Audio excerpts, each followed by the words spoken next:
Hello and good evening. I'm Sophy Sivaraman, CEO of the Indian Documentary Foundation. My pronouns are she, her. I have curly grey hair to my shoulders and I have magenta pink on the left side of my face. I'm wearing a turquoise blue top and my background is a couple of books, a clown and a painting maybe. And yeah, that's it. So when the pandemic happened in 2020, Avid responded by starting their Avid Online, which launched on the 1st of April, 2020. Over the past 18 months, Avid has presented over 280 programs, staying true to their mantra, learning never stops. I'm delighted to be moderating this session. The session has been curated to celebrate All Living Things Environmental Film Festival, a global festival, which is a platform showcasing curated films and documentaries, accompanied with dialogues and debates that inspires and mobilizes communities to take action towards creating a sustainable future. The festival started on the 9th of October and continues till the 15th. So you still have time to catch those award-winning films, which are listed on their site. So along with HarperCollins publishers and CSMBS and Avid Learning, The Making of Coral Woman, the film and the book.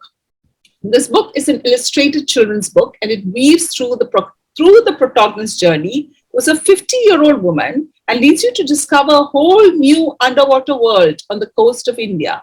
It sheds light on the importance of corals and the impact they have on marine life and coastal communities. So our speakers tonight are producer and independent media consultant, Anupama Mandloi, who's also the impact producer of the film Coral Woman, Asad Lalljee, Senior Vice President, Asad Group, CEO of Avid Learning and Curator, Royal Opera House, Mumbai, Tina Narang, the publisher of the HarperCollins children's books. So they're going to be in conversation with me. To learn more about each speaker, please refer to their impressive bios, which have been posted in the chat session. Tonight, we will discuss the beautifully designed illustrated book that offers an incredible insight to life underwater. The speakers will trace the roots that led to the inspiration behind the book and discuss the challenges and highlights of bringing the reef to film and then into an illustrated book. Please note, the session is 75 minutes and will be followed by a 15-minute Q&A. So as a participant, you know what to do. You have to lean into that chat and submit your questions, and our chat moderator will help me bring your questions online to you. So do keep posting your questions throughout this session. So before we kickstart this session, we must see the trailer, of course, of Coral Woman, where it all started. So can we play the trailer?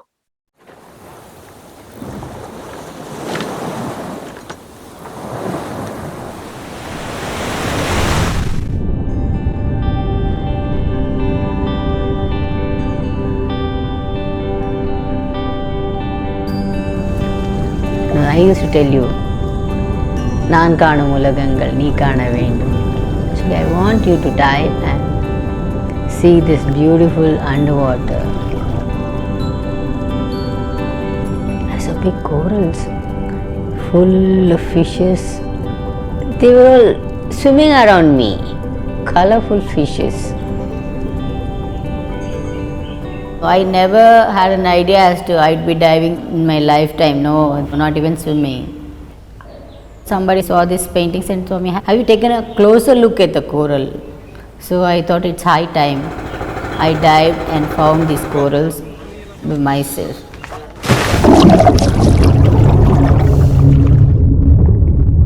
It looks so blue and beautiful outside.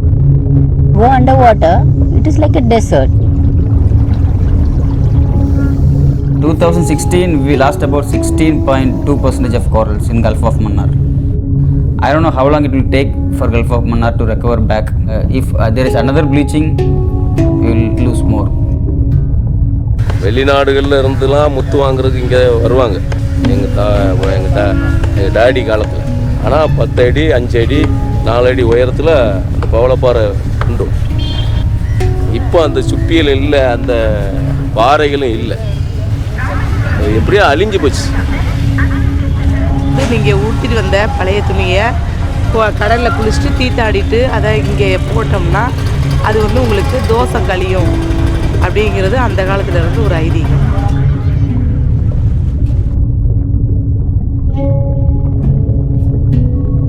Pepsi Posse is the Capopicus alvarezi. That is an exotic species.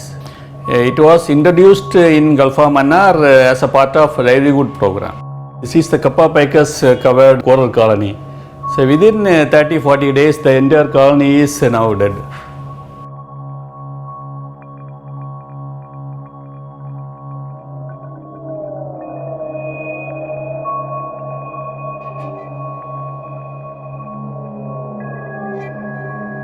The police have had to open fire in Tuticorin in Tamil Nadu. This even as thousands of residents were protesting against the Sterlite copper plant. ஊர்ல ஒரு ஆளுக்கு ரெண்டு ஆளுக்கு இருந்த மாதிரி தான் இருந்துச்சு. இப்போ அப்படி கிடையாது. ஒரு தெருவுல 4 பேர் 3 பேர் இருக்கு. Climate change, it's not what we can control locally. It needs global attention and global initiatives. Whatever the mistakes the whole world is doing, we are facing the consequences.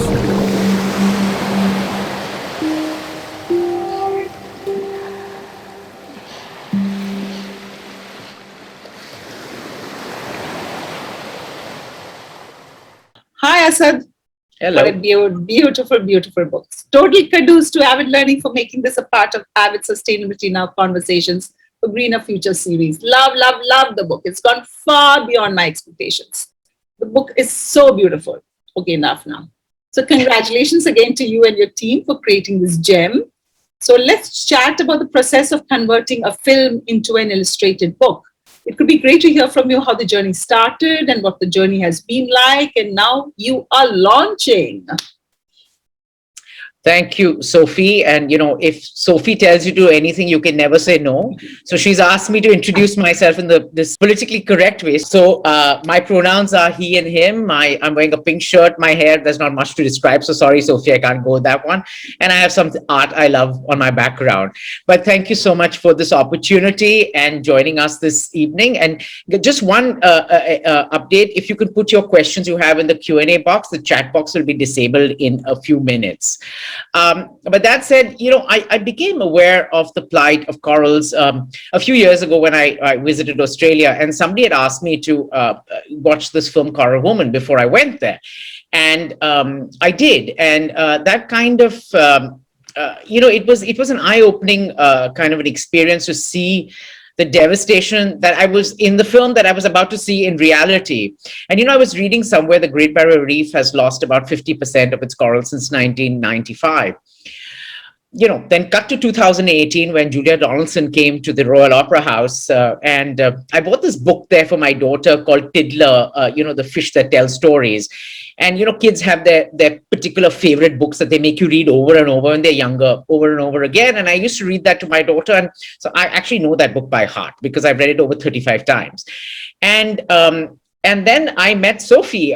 I think this was for your Good Pitch. Guys, she hasn't talked about herself, but Good Pitch is this wonderful platform that helps documentary filmmakers make their documentary films come to fruition through finding funding, through finding partners, through finding outreach, education, networks, and all these wonderful things. And so when I met Sophy, she came with 4 films and says, Asad, she actually calls me Azad. Azad, I need you to pitch one of these films. And I just saw this and the 2 words, Coral Woman, just jumped out of the page for me. And I thought, oh, what a great, I read the elevator pitch and I thought, what a great story. And the story actually resonated with me on 2 fronts. Umaji, the protagonist, is so much like what Avid stands for because, we believe in learning never stops. Now, she's this lady who's defined by wanting to learn something new each day, whether she went off and learned French or she learned swimming or diving. And age is not the matter. It's the state of mind and the outlook one has to life. So I was very drawn to that story. And also creating these stories for kids, especially for kids, of powerful role models. Sometimes when they see women of a certain age, they think of them as mothers and grandmothers and all those fun things. And I actually had an aside of an incident once. I did a children's painting workshop for SR, the group I work for. And the theme was paint your superhero. And, we had a few Superman, Batmans, Chota Bheem, all those fun things. But one kid actually painted their mother as a as Shakti with, a laptop in one hand, a broom in the other, a frying pan in the other, which I thought was so interesting that, kids can also look at, either their mother or, as superheroes or people they can look up to. And that was the kind of impetus for the madness, actually, I would call it, of this book. And we met at Good Pitch in March of 2020 before the world changed with the lockdown. And I had already decided in my mind that we're going to pledge to do this children's book. We didn't realize what we were getting into. And I also pledged that we were going to do a launch for you at that point of time at the Royal Opera House or the museum. Those were two things I said, okay, I'm going to commit to. And I'm started on this journey trying to do this book in-house. And it was a disaster, to be honest. So if you want the job right, done, you have to do it with professionals and get it done right. And so I turned to our dear friend, Lubaina Bandukwala, who's my go-to for everything to do with children's lit. And Lubaina graciously agreed to write the book, which she did. And we started looking for illustrators, and we met this wonderful young guy called Sanket. And he's this award-winning illustrator who's done a marvelous job. And we also met Zainab Tambawala, who's this another amazing illustrator. And what I wanted to do was create this book by kids for kids. So we actually workshopped this book, and Zainab actually created 2 workshops. We had kids in batches, and she actually had them do 2 illustrations. One is of a coral woman and one is of a coral. And we've actually included works of close to 20 children's illustrations in the book. Sanket has very beautifully woven it into the story. And now you have a book, so you need a publisher. So, I've been working with the publishing business for many years, and so has Lubaina. We have a lot of friends in the business, because I actually launch many of the books or do programs around books in Bombay for many of the publishers. And I obviously know Anand, Lubaina knows Tina, and we both approached them separately. Little did I think they probably talked at their end and realized that both these people are pushing the same project. But, once they agreed to do it, it was like magic. It was like clockwork. Everyone says a book takes so much time to happen. Ours just happened quite seamlessly, quite quickly. I think even from a contract standpoint, it was so fast and so seamless, and such a great spirit and collaboration and energy that now we have this wonderful book that I actually got in my hands yesterday. And we're launching technically on the 29th of October. And it's been a journey, but a very fulfilling and a journey that I've been proud of. Sorry, I took too much time, but I can talk more. No, but thank you, Asad. But, I didn't know that this was a collaborative process which came out of a workshop where kids are the voices, and they've added their voices, which you've included in the book. That's totally brilliant. It's like you've got, which means that you've captured the essence of what the kids have, wanted, right? True. That's really, I didn't know it was a very collaborative thing with children. So that's beautiful. So Anupama, let's come to you let's go back to the film really, and what fun you guys are having with the film. Through this year, you all have been having a blast. And to start off with you, actually, you're an impact producer on the film, and there are such few impact producers in this country. You can literally count them on your fingertips. And I want to understand how important you feel is the role of an impact producer on an environmental-based film or a social issue film. And what are your viewpoints on that? And what was the advice that you would like to give for impact producers? Okay, that's a whole lot of stuff you've asked me. So first, let me introduce myself. I'm Anupama Mandloi. I'm the impact producer for Coral Woman. My pronouns are she and her. I have short hair and I'm wearing an ochre yellow top, and I'm excited to be here. So coming back to, what is the role of an impact producer? I have to first of all thank Sophy and the Good Pitch for introducing me to this concept, because for the longest time I've been in the media for like 25 years and really in hardcore entertainment, and I've always felt that the media can be used to articulate passions and issues and bring them to the ground to people.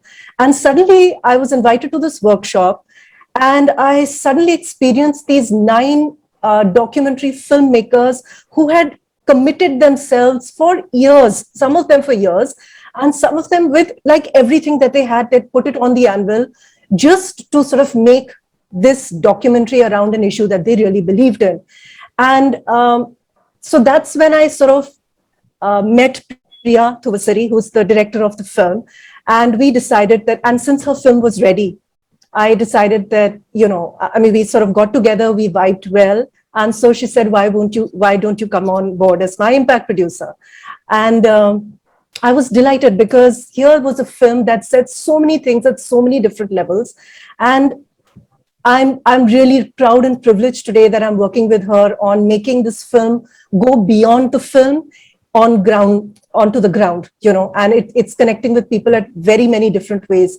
So, the whole point of the impact producer is, one, it's increasingly important because we are seeing a spurt in nonfiction content by way of documentaries, biopics, real life stories, and issue-based features. Some of these have powerful messages that can be translated into action on ground.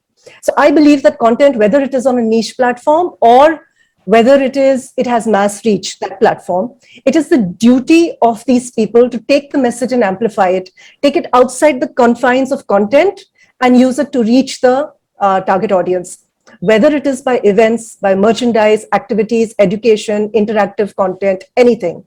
And they use it to build change. So today our societies are burdened with so much angst, divisiveness, lack of awareness of the issues that directly or indirectly impact us.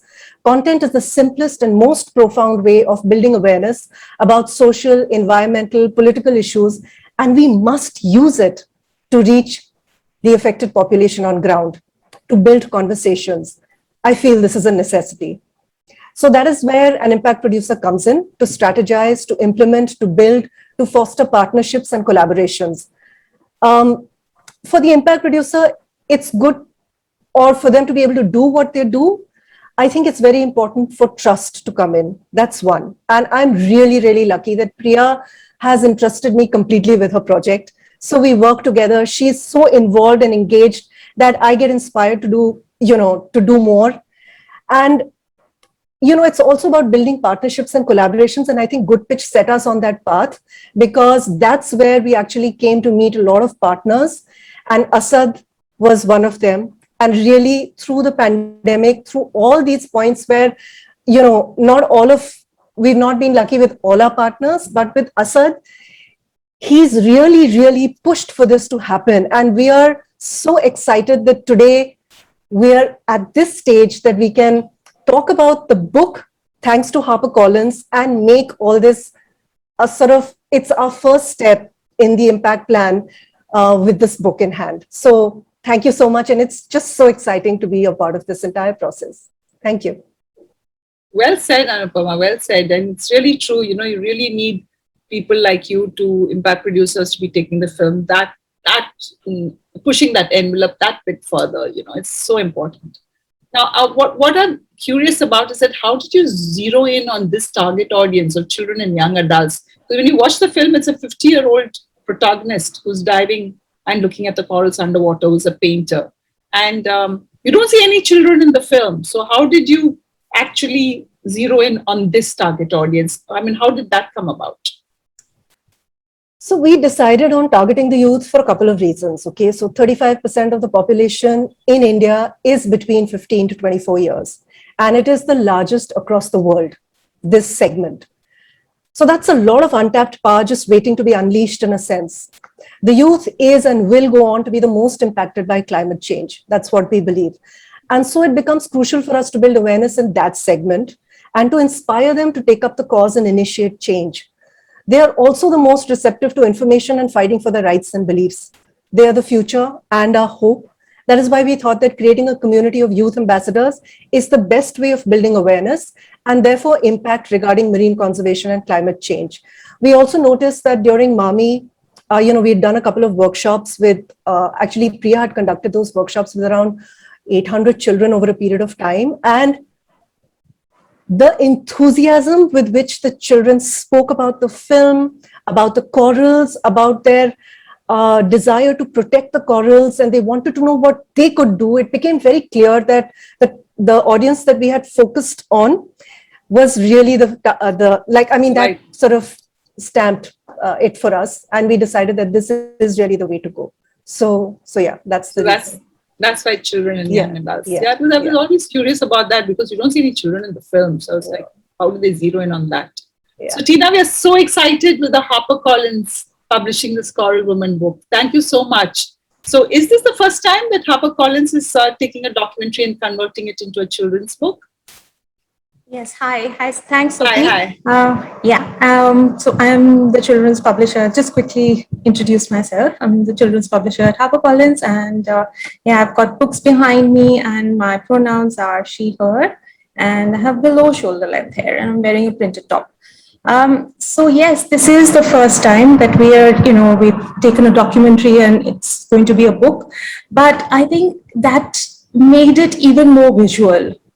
So you're looking at, normally when you look at a story or you look at some content that you're going to create into a book, in this case, you already knew what was the visual bandwidth of that entire book.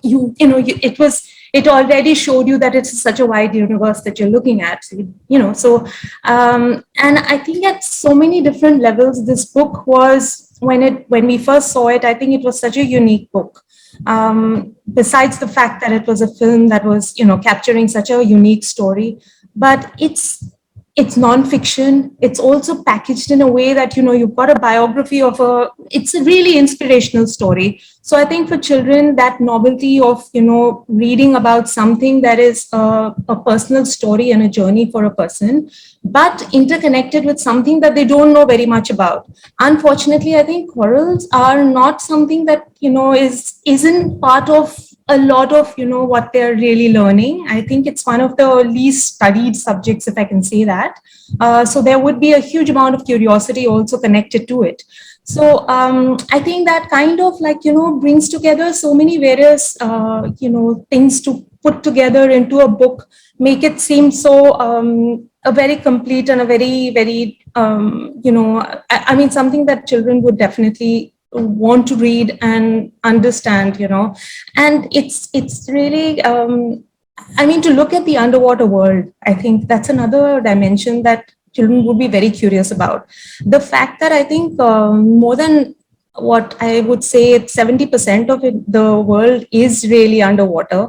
What are these beautiful, the corals that lie below that? I think they need to understand the beauty of all that really isn't something that is visible unless they read about it or they see movies that capture these kind of things for them. So, and just, I think to go back to the way this project was pitched, now, the way Asad just talked about it, that was the kind of passion we could see in something that was being pitched to us. And sometimes when you get something that is back with so much of, energy, and here is this project and you can't turn it down. And yes, that was what it was.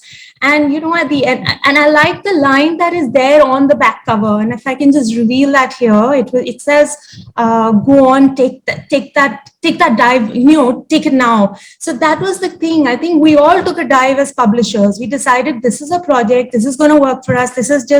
This universe has to be opened up for children. So that is what we did. And that is the story of the reason why we wanted to do this book.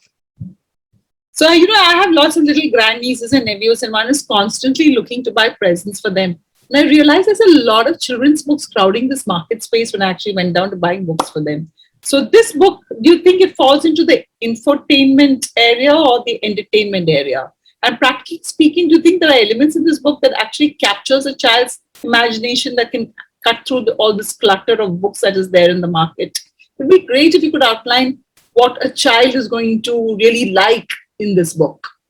Okay, so yes, this is really infotainment also, if we can call it that.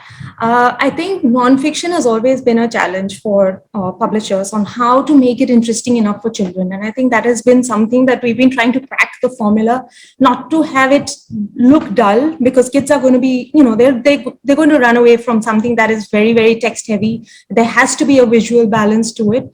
And I think that was one of the ways in which if nonfiction is produced and, pitched in I mean, it's put together in a way that is easy for kids to consume. So I think, they're likely to look at this book as something that gives them new information. And it also has a lot of other things that could be interesting. I love the fact that it teaches them how to make their own corals.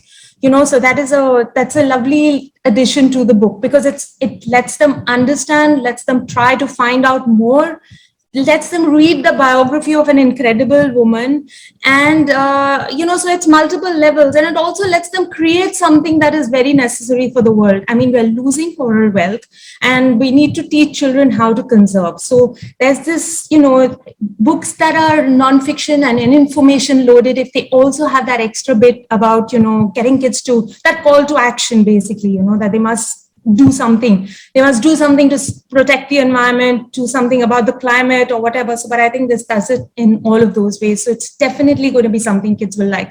And majorly, it is so beautifully done. The illustrations are remarkably, they're just fabulous. It looks like such a stellar book, if I can say so myself. But I think the choice of illustrator, Sanket, was brilliant. The choice of storyteller, Lubaina, was really good. She's done a seamless retelling of the entire, so it's come together really well. Yeah, it's really a beautiful book. I mean, I hope a lot of children read it, frankly. Yes, and if I can add, Sophy, it's got, the whole idea that Zainab's, doing the workshop with children and bringing in that, those illustrations also give this book another level of engagement for children to see their own art, to see that kids have responded just the way they're likely to do. I think this is going to work very well for them. Yeah. I mean, I feel that is really like, like a plus factor, that the X factor, really, that you have children coming in and, drawing corals and being part of a workshop. I find that fascinating that Asad had done that. So, Anupama, when a child reads this book, do you think it'll spark a curiosity? I'm sure you've taken a look at the book, and will a child feel inspired, do you think, to see the film after they see this book? I'm hoping they do that, of course, being a documentary junkie. But what do you feel? Normally, the book is written first, and then the film is made, like Harry Potter, and and you say like, the film didn't do justice to the book or whatever. But what do you feel? And of course, you're partial to film, and we're so stoked to see the story in another format. But what is your viewpoint, and how involved was the filmmaking team with the making of this book? And were you particular about certain things, or did Asad and the team and Lubaina all have a free run? I mean, what was the level of involvement of the filmmaking team? I'm sure the film community would be very interested to know that. So, your first question.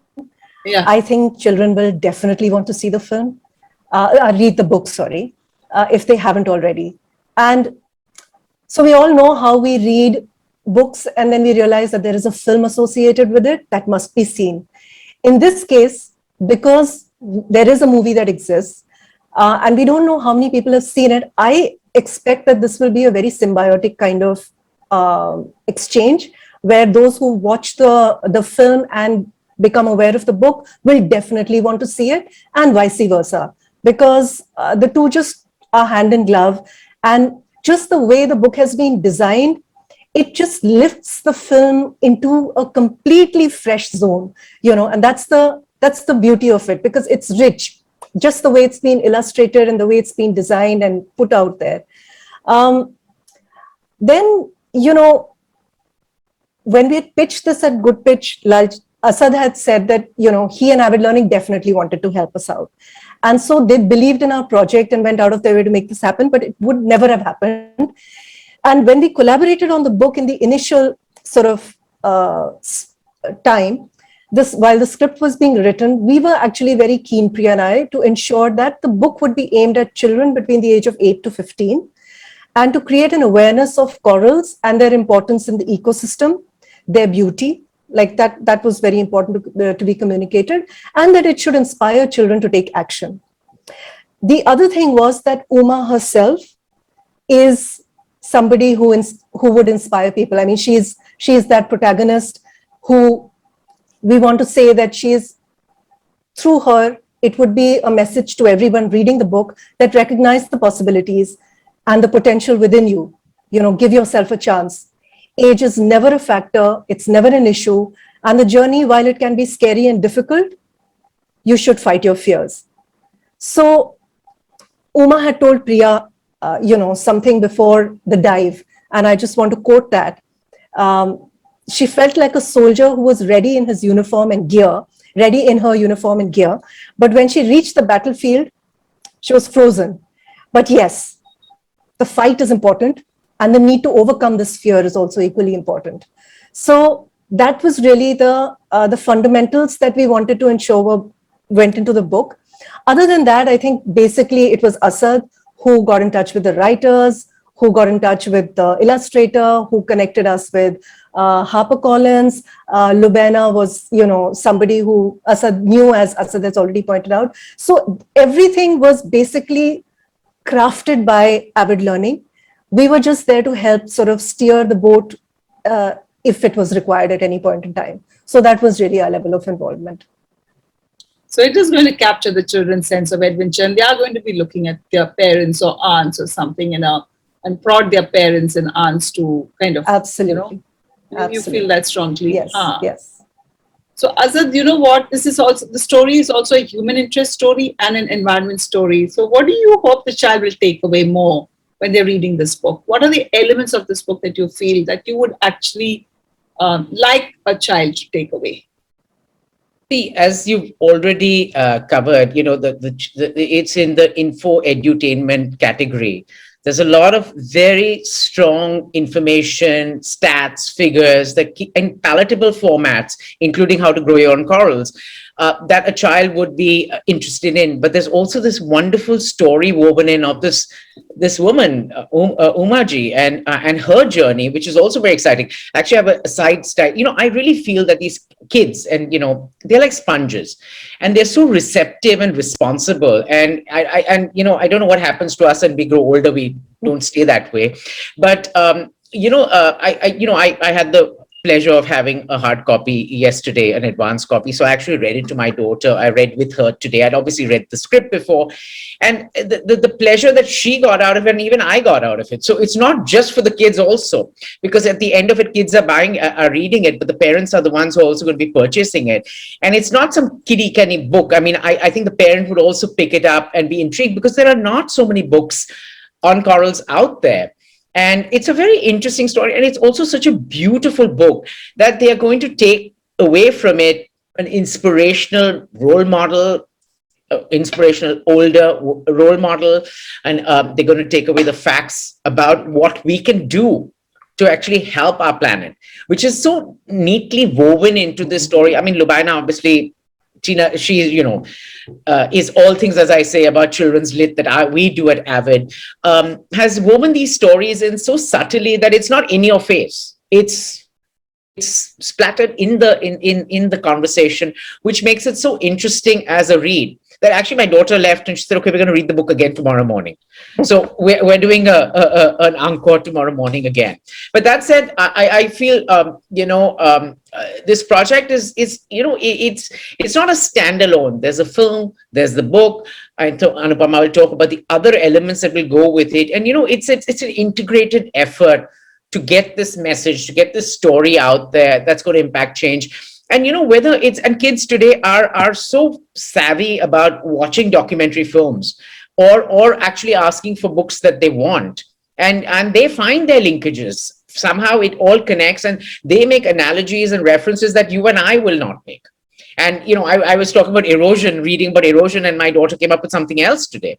So I just feel that it's going to open a whole new a gamut of responsibility and awareness for kids, even beyond corals. That's just my opinion. That's Azad, I know that your relationship with your daughter is very special, but let's get it from the horse's mouth, which is Tina, which is like, our children reading at all nowadays? Frankly, with the digital age has brought about so many distractions for the child with the pandemic, children on the net all the time, playing, games, etc. So what is your viewpoint on children as a reader? I mean, do they really read? Because Azad's relationship with his daughter is really very special. I mean, that relationship. How old is your daughter, Azad? She'll be 8 in Feb. So, wow. So, I mean, look at It's about that. reading. So sweet. It's such a sweet, I mean, the fact that she wants to read the book again and again, and this is bound to happen.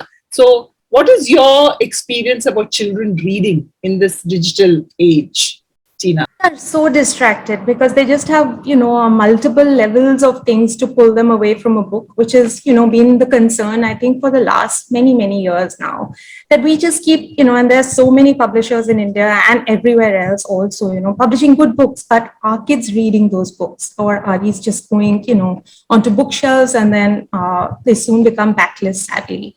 So that has been a worry. But I think what is happening, and the pandemic probably, if I can just maybe just look at a shorter time period to bring that into focus, we noticed that, parents and even educators, I think, were systematically looking out for books for children. And, so recommendations were something that were more sought after. And there was a more, concerted effort at finding books for their kids to read. So it's actually, I think, for children, it's a very, you almost need to see the age group that you're addressing for who is going to be the determiner of what they'll read. So I like what Asad is saying about reading out to children. I think that is perfect, because for really young children, you read out to them and that, this is a lovely way to end a day. You've got a lovely story that you've read out to your child, and, and you're going to inculcate a reading habit in them. But as they grow, you have to leave it to them to understand whether they want to become readers or not. And I think if the fact that, you keep giving them a choice of what they would want to read, and as they grow into, middle grade, they would have already started to either, like a certain kind of, they might even end up liking nonfiction as the only kind of book they want to read. To the exclusion of fiction and just stories and fantasy and, science fiction and all of that. And by the time they're young adults, they're completely different. They've already made up their minds about what they want to read. But I think, going back to what we feel about kids reading and how distracted they are, that is really a challenge. And I think that is going to continue to be, we just have to keep serving them up with books that we feel they should read, books that we know they will want to read. So sometimes that's a nice match that one has to make. So when you're deciding on what you want to publish for kids, there are two ways to look at it. One is that you think this is a book that kids should read. And I think This Coral Woman comes in completely in that. This is a book that they have to read. It is so beautiful and it just does all the right things. And then to understand what is it that kids also want to read themselves, left to their own, what is it that they will choose to read? So, you try to understand both these, and then you do a good mix of titles, and then hope that there'll be role models around who will read and who will say that a book is really, at the end of the day, it's something that you never go wrong in spending time with a book. Yes, a screen is always going to be the impediment, but I don't think we're going to try to, battle that. It's going to be there. Kids will just choose for themselves, whether they want to be readers or whether they just want to be with a screen. I think it's very hard to determine that. But we do think that it's happening. Yeah, it's happening, I think. Yes. So that's why we need the ebook. And yeah, you got an ebook also of this. Yeah. Yes. And also like Asad, you have to have parents involved in reading books to the child. Yes, completely. Yeah. Because I think that inculcates that reading habit, right? So, Anupama, coming back to you, let's go back to Good Pitch 2020. I remember that you did not pitch the virtual tours that you have been doing this past year. And I'd like to know, how did that come about, and how have you built up this rather eclectic community now around the film through these virtual tours? It'll be very interesting to know that journey, because that's a whole community that's going to be totally interested in this book now. So, can we hear that story? So actually for that, I'll just need to talk a little bit about our partners. And so at Good Pitch 2020, there were a lot of people who came forward and wanted to partner with us. And the thing is, because documentaries are usually done by people who don't have too much money and who put in all the resources that are available to them to make the film happen. After that, there's really not much left to be able to take it outside of that, right? Just to be able to finish your film and to be able to put it out there and get people to see it is in itself a journey So when we had partners who came forward and so today, during the pandemic, we were able to put a website together thanks to OneGen and Rerev, who sort of have made some sort of functional website where we are even hosting Uma's paintings that are part of the impact, sort of 50% goes to her, 50% goes to the impact group for our plans. Then, of course, the book has now sort of is going to make its presence felt very soon. So that was another part of our impact plans. And that was Avid Learning, our partner. The other thing that we had was like we've got grants from INLAC and Party Color, who are helping us with the art residency, which is, so earlier we had planned to do it in Tuticorin. And that's the thing, is that during the pandemic, we couldn't really take a lot of these plans forward as quickly as we would have liked to, which is why we decided that let's do these virtual tours, which are, well, they're basically webinars. But the idea was to do each virtual tour on one part of the sort of coastline of India. So cover all the coastlines of India. And that sort of required us to bring in a lot of experts from those areas to talk about marine conservation, coral rehabilitation, and all of that. And, problems faced during the pandemic. So we had different topics and we had a lot of panelists who came on board. And we found, to our surprise, that we had started building a community of people. And very often during these webinars, they would all know each other and they would all be saying hi to each other. And because it's a small community, right? And so it's great because they have now become aware of this film and of the plans that we have going forward. And so as a result of this virtual tour, one of the latest one, which we had, the one before that in Goa, we had planned our art residency in Tuticorin. And while we were having this virtual tour conversation, we realized that actually everything is sort of available to us in an immediate sense in Goa because of the people we had on the virtual tour. So whether it was Venkatesh Charlu, whether it was, so we sort of spoke with him and he is going to make the art residency a reality with us. So he's partnering with us. So he sort of runs a company called Coastal Impact. He's also a diver and he's into marine conservation.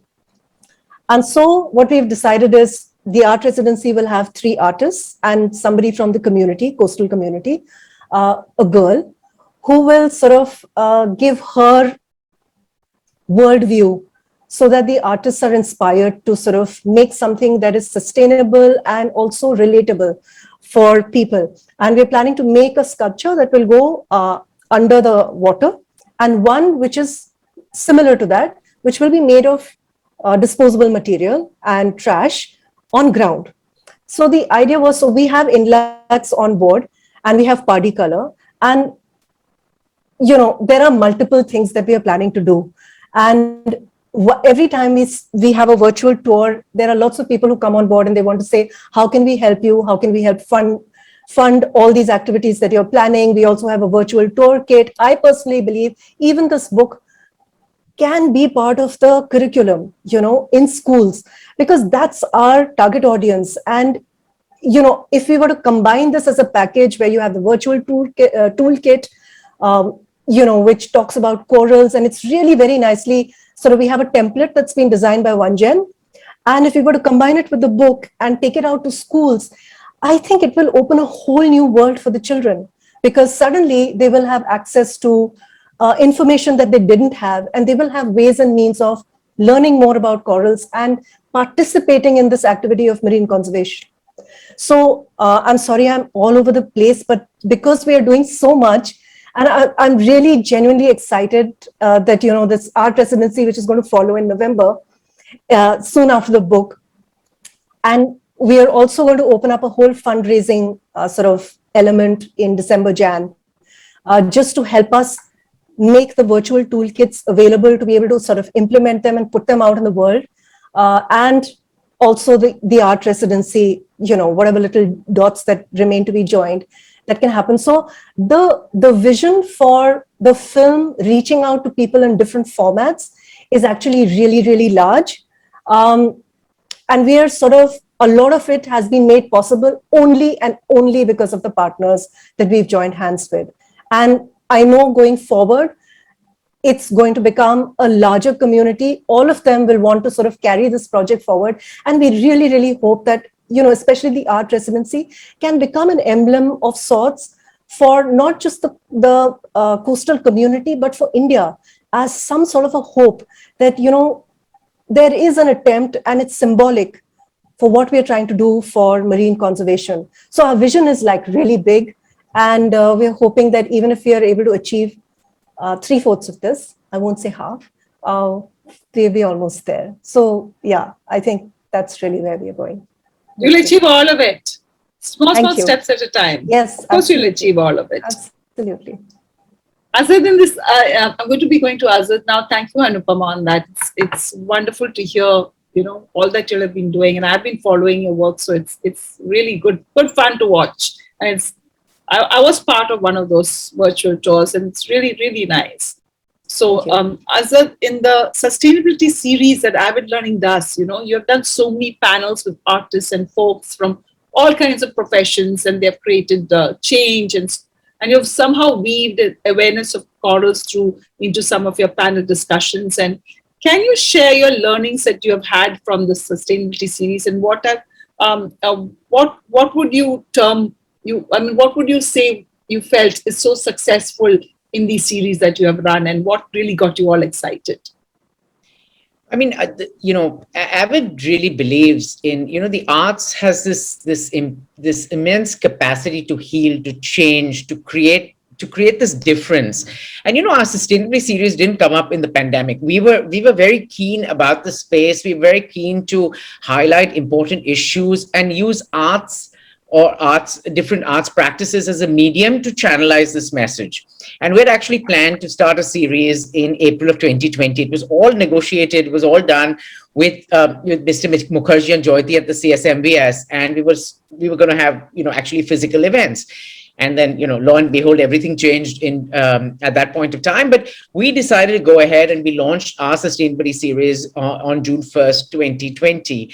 And since then, we've presented over 50 programs in this series, and then a mixture of talks, workshops, masterclasses, panel discussions, and even film festivals. So in fact, the reason I curated this session was to be part of Alt F, which is an online, you mentioned this, an environmental film festival. And the first edition is which we were also partners with for outreach and knowledge, is where Priya's film was shown. And so when the second edition was coming, I said, guys, can we just do something with the book? And so hence the idea of, you know, scripts to books came about. But that said, you know, I think that the response to this whole sustainability series has been quite incredible and quite interesting. And we're actually growing and learning simultaneously as we present this. And, you know, we've been doing many smaller programs, even to bring the whole coral conservation into it. So, for example, last month we had actually a panel discussion on arts for social change, and looking at photographers like Ravi Agarwal, or we had Priya, the filmmaker, on the panel, and other arts practitioners who are using their craft. We have even had dancers, you know, we have Revanta Sarabhai, who uses Bharatnatyam to raise awareness for global warming. So, and you know, Anupama mentioned residencies. She doesn't know yet, but we have Amita on our panel in December to talk about residencies. And this is our way of still bringing coral woman in every form through our programming. I mean, it's residencies across borders, which is a very interesting topic. But that said, you know, the sustainability series is going nowhere for us. It's something we're very passionate about. We're very vested in, because, you know, we really feel it's making a difference. We're launching our own new little website with all the programming. So it's archived. It's for posterity. It's for people to go back and research. And so we put this wonderful book under that, and the response so far has been quite incredible. And when the book launches, you'll see the whole gamut of stuff that comes out. But yeah, I think it's an important platform. And, you know, talking about, Anupama mentioned schools, and, you know, one thing I forgot to mention earlier, we have these 18 kids who've contributed. They're the change makers, the champions who are going to take this forward. Each kid's school wants to do something to do with the book. When we allow them to start taking it forward. Right now, we said, please don't start anything. We're waiting for the 29. But I think it's a project by kids, for kids, is the way I look at it.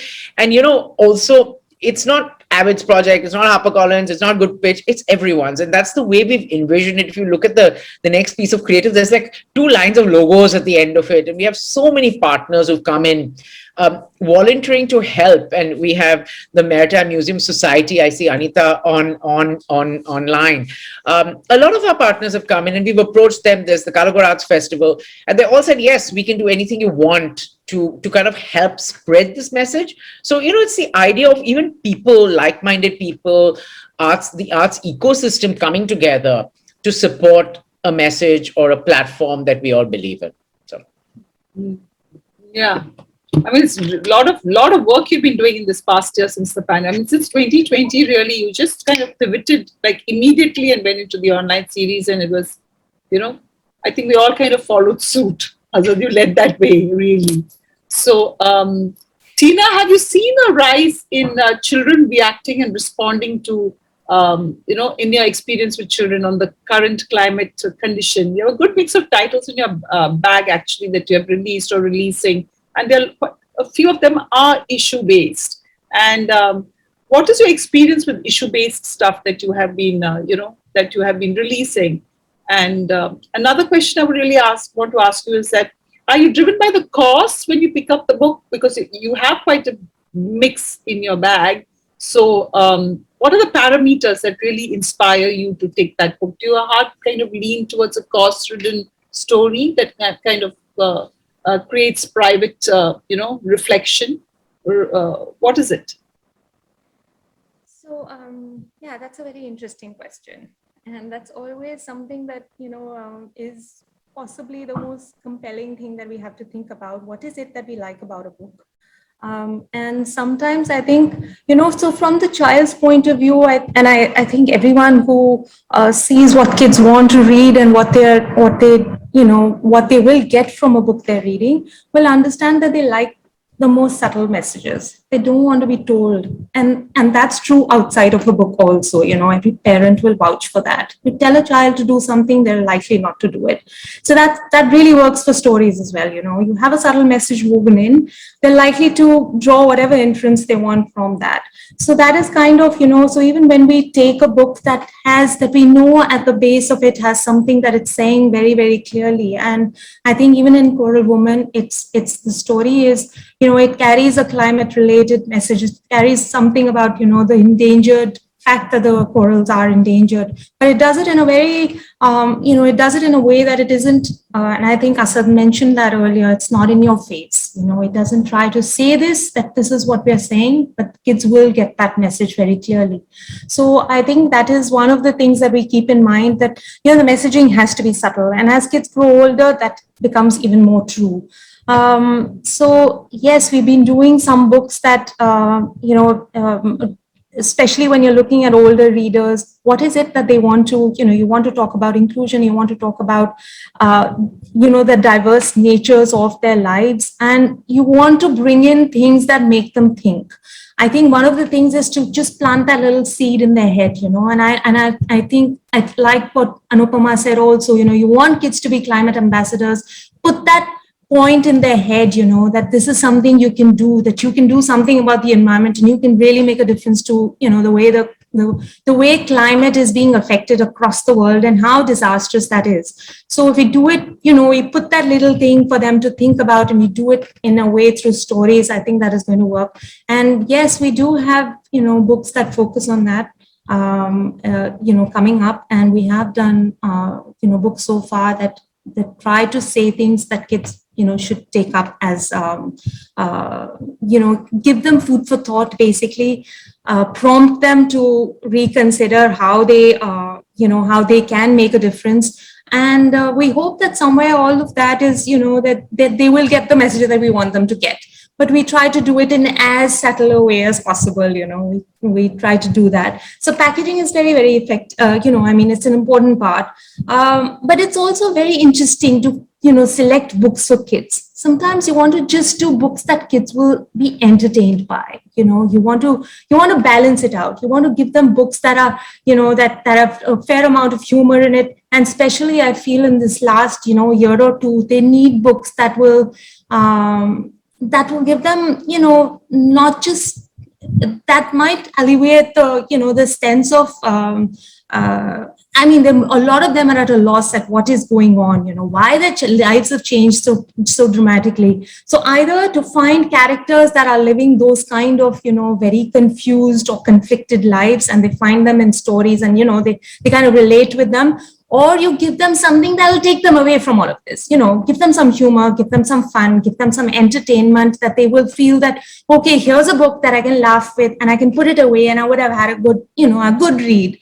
So kids respond to books in different ways. And that's what, those are the things we keep in mind, that we need to do a mix of everything. It needs to, and it also has to have some novelty in it, so we've tried a bit of that, books that open from both sides. So you give a set of stories from one side and then you flip it over and you have another set of stories. So if a kid likes school stories, they can turn it, from one side and flip it over and you get sports stories, So that kind of thing, yes, it's interesting business actually, publishing for children, because you can, you try to get into the, and I think one of the things you have to do very effectively is to think as somebody who's going to publish a book, and also get into the head of the child you're, publishing for. Is this something that is going to interest them? Is this a character they're going to want to read about? And then plan accordingly. So I hope I've answered your question, Sophie.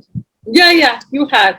And basically, I gather that it is a challenging moment in time for children to be reading, really, and therefore you have to find ways as a publisher to make it as interesting as possible, to be able to attract the buying of the book, to be able for them to read, to at least open to the first page and get into wanting to read more. And it's really a pretty challenging time for publishers for children's books. Adults, the readers are readers, they've grown up reading and they read. But children at this age group of this age, it's really challenging. And kudos to you that you're actually pushing through this whole clutter and finding innovative ways to bring those books out. So, really, really good. Admire that work you're doing. So big fan.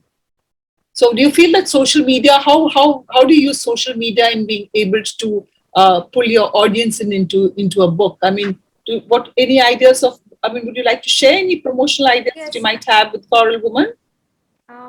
So Coral Woman, I think now is going to take off in a big way. I think we're going to make sure that it's seen and it's as visible as it can possibly get, because social media is something that if you use it, it's very, very effective. But again, it's an age group thing for where you're talking about children's books. For younger kids, you're addressing the parent, because they're the ones who are on social media. So you can tell them about a book, you can tell them about a picture book, tell them how good it is going to be, and maybe give them a sense of what the insides are like, give them a peep into the illustrations and draw them in like that. But with older kids, it's something that they're going to be on, so young adults are already very, very social media savvy, and which makes them, also very aware of what they want to read and what is being globally read. So, so if it's a series or it's a book that's already a hit internationally, it's a bestseller, they're going to be wanting to read it, and they'll know about it even sooner than anyone can say the name of, what that book is going to be about. So I think at various levels, social media is a very, very effective tool. We definitely try to draw in, the parent who is going to be our target for younger kids with what we can have lined up. And over the last year, where kids have been really at home, we've used the online space very effectively for storytelling sessions and things. So it's in fact, brought them all together. So kids across India, for instance, maybe a session with a Ruskin Bond, for instance, has got, an entire range of kids can kind of, log in, hear him speak, ask questions, and be part of a conversation that they might otherwise not have been able to be, part of. So it's been quite a very active space, I can say that, social media. And I'm looking forward to Coral Woman capturing everyone's attention and of course imagination, everything. You've got a ready-made audience already there. You're converting a documentary into a book. So there's a large community out there which is quite interested to see how this format is working, and how that conversion has been made globally, actually, in fact. So a lot of curiosity is there. So you led the path, and I hope a lot of other publishers are going to pick up documentaries and convert them into books. It'll be so beautiful, really. So, Anupama, would you like to share? Do you have any anecdotes to share before we kind of bring it to a wrap, which is of change in awareness that you could have created with the film? I mean, would you like to share anything? I mean, are there any anecdotes that you have? Think of any feedback from just one. It's so while we were doing these virtual tours, we had Alliance Francaise come on board.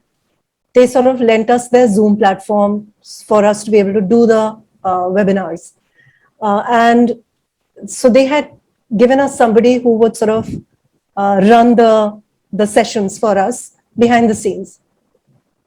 And I think he was there for 2 of them. And after the sessions, he would always be like, "This is incredible. I mean, this is actually interesting to be a part of, to learn from. I never even knew that there is a world that exists." See, because the ocean is something that we're not even privy to, that there is a whole world out there, and that it has its own rules and it has its own sort of science to it.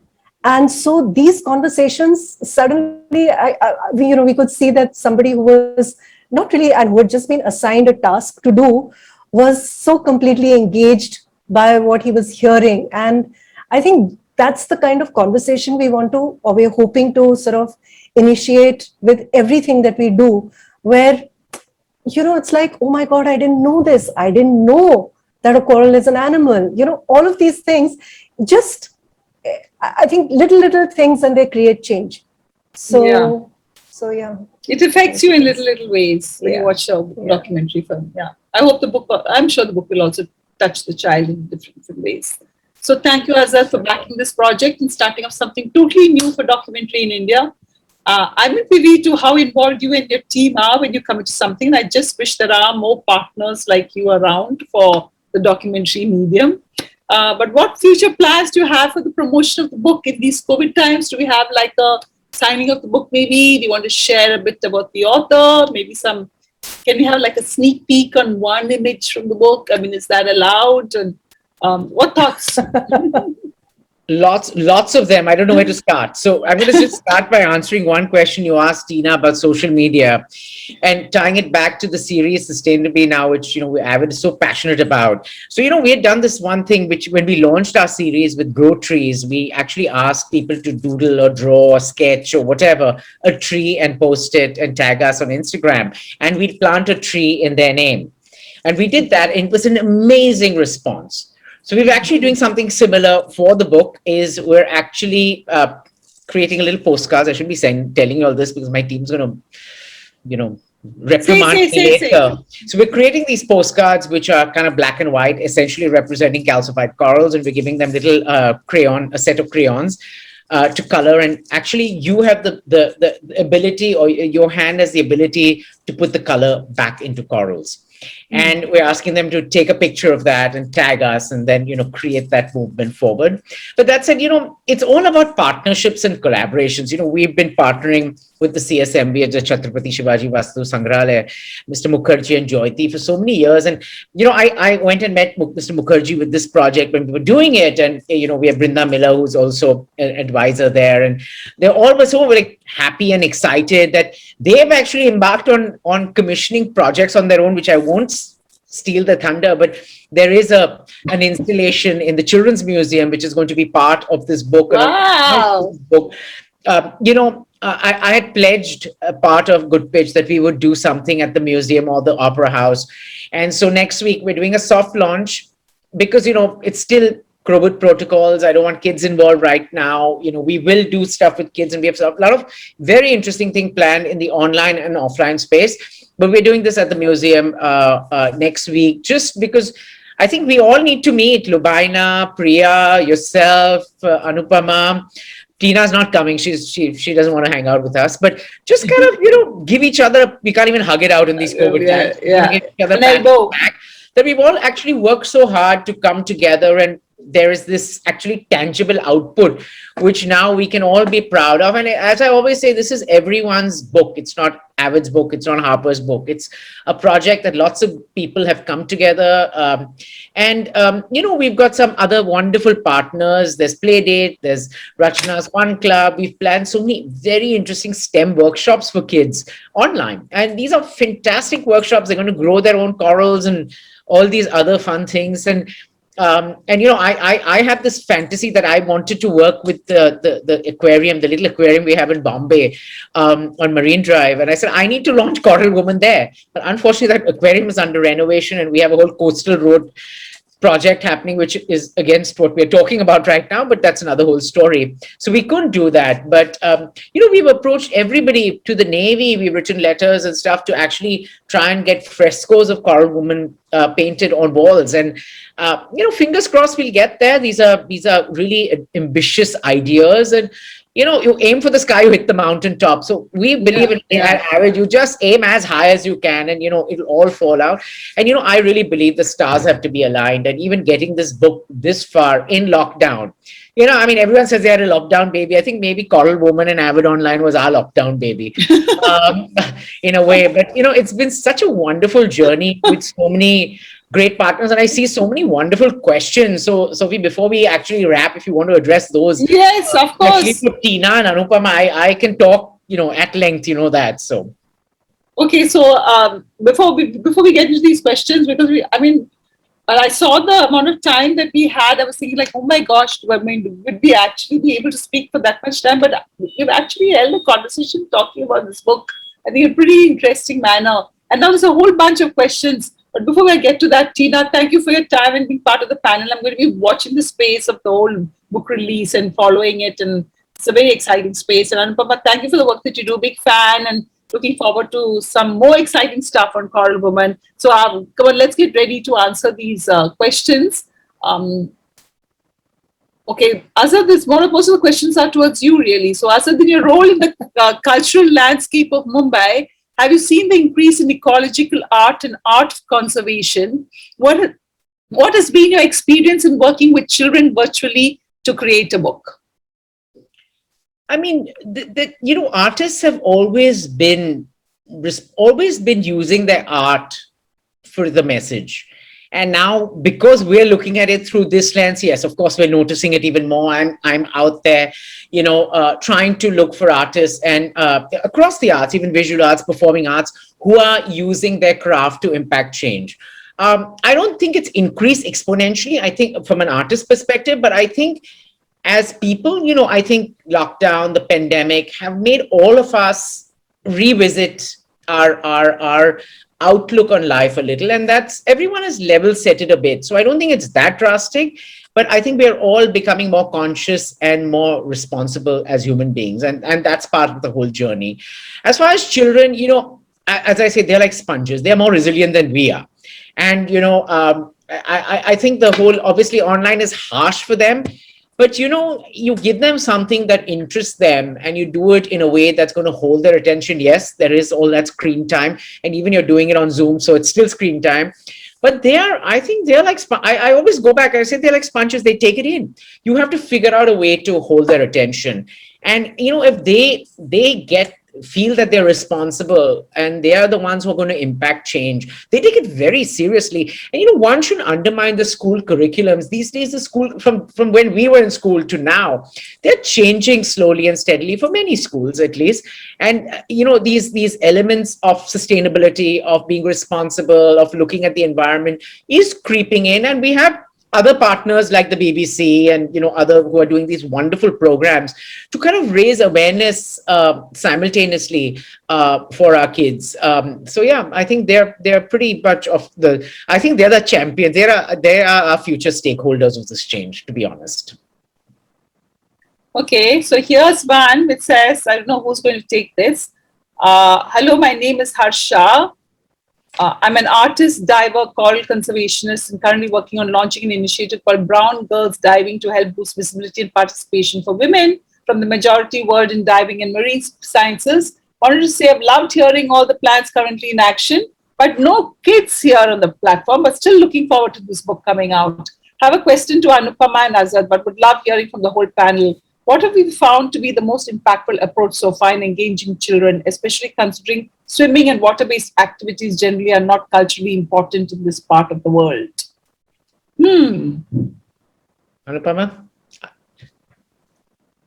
Anupama, you So want to? I don't really know what it is that one can, but we do have some plans. For example, during the art residency, we are planning to sort of invite children in that area and take them diving so that they can experience the corals underwater. I think you have to create opportunities for children, create those points of exposure, because we can't decide for them what they will like and what they will not like, but we have to give them the choice. If we are able to create those spaces for them where they're exposed to far more than they're exposed to currently, they will have the opportunity to make decisions and decide what it is that they want to really dive into. It's like you look at the curriculums in schools available now compared to what we had to study. Sure. Their worlds are different. I mean, they're the way they think, the way they're exposed to things, it's all very different. So I just feel one can only create those opportunities. And Asad is clearly doing enough and more of that. So Asad, over to you. No, I agree with you. You give them something to use, their hands, their body, something tactile. Like, you mentioned swimming, but I'm saying, we're going to do these STEM workshops where they actually use their hands, get it dirty, create corals, grow corals, do things, things boil over and steam over. That kind of creates a little bit of more, besides impact, it gives a point of relevance to them. And also when they do it as a group, whether it's a school group or a group of like-minded kids coming together, it brings this responsibility or this interdependency, which actually would take this forward. And I agree, the curriculums are changing drastically. And we always say that screen time is bad and all that. I agree. But think about it. I mean, the information they have on their fingertips, we did not have. I mean, we have to go through dictionaries this big to actually get this information. They watch films on this, and all information, I agree, there's way too much of that, but there is information that they have on their own found, watched, digested and internalized and applied to another platform that they get experience to. So I really think it's a combination, and it's not a one size fits all. Every kid is different, every family is different, every I mean, India is 50 countries put all in one. There's languages also that we have. And, when we are talking, we generally, most of the times we talk about the English speaking kids and stuff like that, which is not the thing. You have to we're hoping we'll get, Coral Woman into various languages. Tina, what do you think? No, I'm just kidding. But including, kids are this, and I keep going back to the word sponge because I think that I refer to my daughter as one, but they really taken the information and actually give out a different kind of input and as a group. So, yeah. Well, I definitely say when they see this book, they're going to be saying, Mama, I want to go see those corals. Hey, excuse me, why not Papa? Why not Papa? This is very... Okay, Papa, I want to see those corals. Yeah. Or they'll be wanting to go, the young adults will be wanting to take a selfie like how they do in the Bollywood films. People stand in these spaces where it's the same shot in the background as one of the frames in the Bollywood films. At least they'll know what a coral and a calcified coral looks like, the difference, which is the important part of this book. Yeah. So definitely there will be a selfie. It won't be taken and underwater housing would go for good prices, and be like good sales. So don't worry, people are going to get to go and see corals. Children are going to go and see corals. Okay, there are other questions here. Do we have time? 15 minutes, yeah. Okay, so there's one anonymous which says, are there any other organizations who involve children and young adults in sustainability and ecological attempts? I think Anupama might be better capable to answer this, no? Asad, what about you? Anupama? You've just done that marine series. So do you know of any organizations that are working with children and sustainability? I mean, I know organizations like Alt F, for one, are definitely doing a lot of work with sustainability. But I mean, I wouldn't know of the other organizations.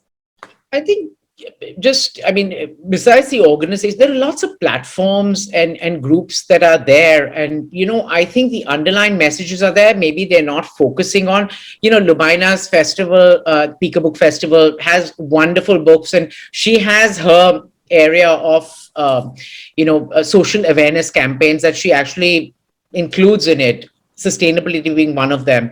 The museums, various museums in all across India, and a lot of the institutions also are doing focused children's programs. And I think there are, subtle, highlights of programming that go in that direction. So I'm hoping, or we can just set the trend, either or. There's another one which here which says, are there more films being made around such urgent and sensitive matters like the planet? I think I'm going to answer this one. It's that this panel is part of the All Living, Things Environment Film Festival. So there's a full-on festival happening now with some great environment films. You can actually go and pick up your, they put the winners down, so you can sit and watch the winners to start with. And there are films from all over the world. 33 countries have sent in their films. And we ourselves are running the Climate Story Lab, and our projects have started coming in, and the amount of work that's happening on climate, it's quite amazing. There's, if you want to start watching immediately some films, you can start off with some international work. Like if you haven't watched Coral Woman, please watch it. It's free. I mean, it's going free on the Coral Woman website. And you have Chasing Coral, Chasing Ice, Virunga. These are fascinating films to watch on Netflix. So there are a lot of focus is on stories around climate now that is happening. So, I mean, do watch the Environmental Film Festival to definitely start with.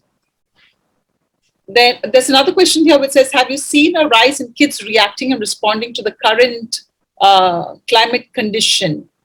I think, Asad, you'll have to take this. Well, I don't have an answer for that, to be very honest, because we've not been, see, Avid, we do children's programs, and, but we don't do so many. I think we're at this point of, still in the online world where once we transition back into the offline, we'll get a better understanding. But to put a figure to it, I don't think I can answer that question, to be very honest. But I mean, look at today's young generation, right? Whether it is Indian or international, you have a Greta Thunberg who's standing up for the environment and who's taking on the world leaders. And I find even today, when you meet children, whether the parents are doing it or not, there are a lot of children who are very clear that they don't want to use as much plastic, that they don't see why rubbish is being thrown around. There is a consciousness is definitely there. And I think which is why it becomes so important that in our curriculum, whether it is civic sense or whether it is taking care of the environment and becoming aware of how climate change is impacting us, it has to become an increasingly important attribute or, part of what we learn and what we study for the children. So very true. Yeah. And Tina, there's a question here for you, which is there a focus on publishing books related to urgent matters such as the planet, women issues, mental health, etc.? Would you like to speak a bit about the books that you are publishing or going to be publishing? Yes, those are important, important issues that we would want to focus on, depending on, what age group you're addressing. So yes, mental health definitely becomes much more pertinent for young adults because, there already are a lot of books that are dealing with mental health issues. And we did a book, and if I can just talk about that briefly, we'd done a book it was a graphic novel format, and it was, talking about social media and how kids are, they almost get entangled in it. But that is probably the way, the whole, I think their sense of being and their sense of belonging and their entire persona is defined by the way they are in the whole social media scenario with their kids and with their peers and all of that. So it really kind of looks at it from the mental health point of view. So yes, that is, I think there is a growing need to find ways to pitch stories that are very relevant. I think kids find problems where, the protagonist is kind of a relatable, you find stories that they will relate to, of experiences that they're going through, whether it's loneliness or it's bullying or, the sense of isolation that they currently feel. I think the entire time that they've been in, where they've just kind of, I think, become much more, much more separated from reality, if I can say that, from actually being able to interact with people. So that is just giving rise to a different kind of need for books of those sort, to understand what they must be feeling and how they're coming to terms with their new lives. Hopefully all of that is going to go back to normal, but as of now, there's a lot of stories that can grow out of the current conditions that kids find themselves in, and I think at the end of that, I think we all also need to give them that sense of hope that things are just going to get better. I mean, it looked really hopeless some time ago, but we hope that there'll be some light at the end of this entire period that we're in right now. Yeah. Lubaina has, thank you, Tina. Lubaina has made a comment which says, lots of books on climate change, like A Cloud Called a Burra, and children very cued in about climate change. So Lubaina's experience is that she finds children are quite cued in on climate change, actually. Well, that's all that we have for questions. There's one on documentaries. How do we encourage children to watch and learn more from documentaries? I think you can say the same thing about how can we encourage women to read books. I mean, it's the same thing. The parents have to inculcate that habit of watching nonfiction work. And then the children choose as they grow older. So that's the only way it can get done.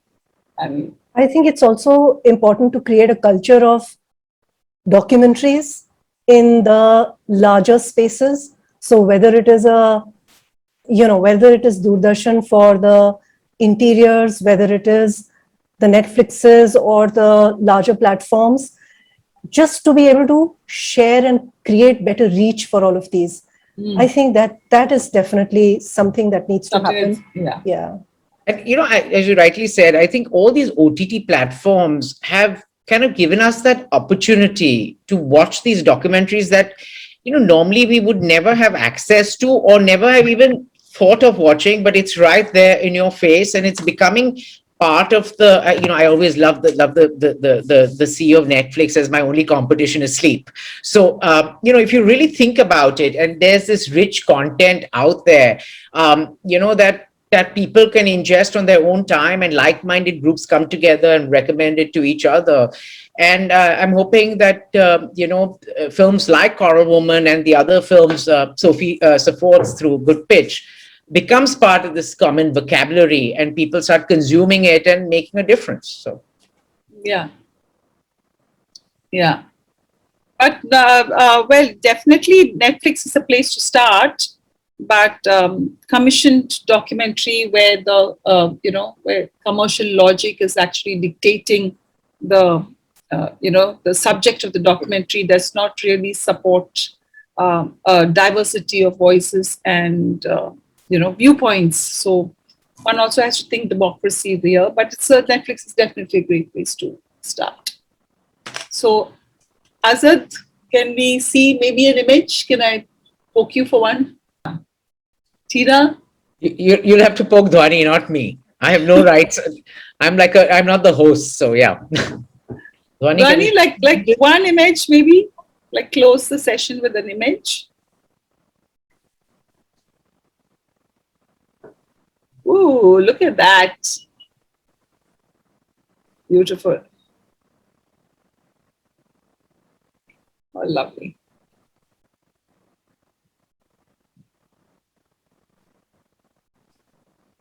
Very nice. just enough to tease us, to tease And everyone. Bonnie made those images move really quick, I must Yeah. say. Like, duck, duck, duck, duck, duck. Yeah. There But was no fantastic buffering involved for illustration. this one, yeah. So thank you all. Thank you so much for attending, taking some time off and listening to us, and supporting the release of the book, and listening to the film and its journey. And it's very heartening from all of us when we have an audience that is supporting the book and the film.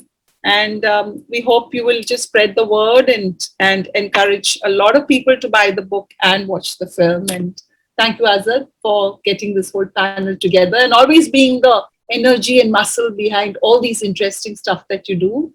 And Tina, all the best. Do keep us posted. Anything that you want us to share or anything, just keep us posted on that. And Anupama, really big fan. Please tell Priya that we love her very much and we enjoy the work that she's doing. And Priya, if you're out there, continue, big fan. So that's it, I guess. And thank you all. Thank you. Thank you so much. Thank you, Sophie, for so skillfully moderating the session. When, as I said earlier, when Sophie asks you to something, you can never say no. And I actually asked Sophie, now you have to, this is all your fault that I'm here. So you have to moderate the session. She said, I'm not moderating the session. I said, no, you are moderating the session. So finally, I think we're kind of almost quits, but I think you still owe me. But yeah, Tina, thank you for supporting this book. Anupama, it's been such a wonderful experience working with Priya and Anupama, like this dynamic duo, you don't know who you're talking to at one point, but you get a response from them simultaneously. It's been such a pleasure. It's been one of those experiences that, I'd like to say in my Avid career, there's the Royal Opera House launch and what we did, and there's this book, the two highlights for me personally. And hopefully there'll be many more coming up.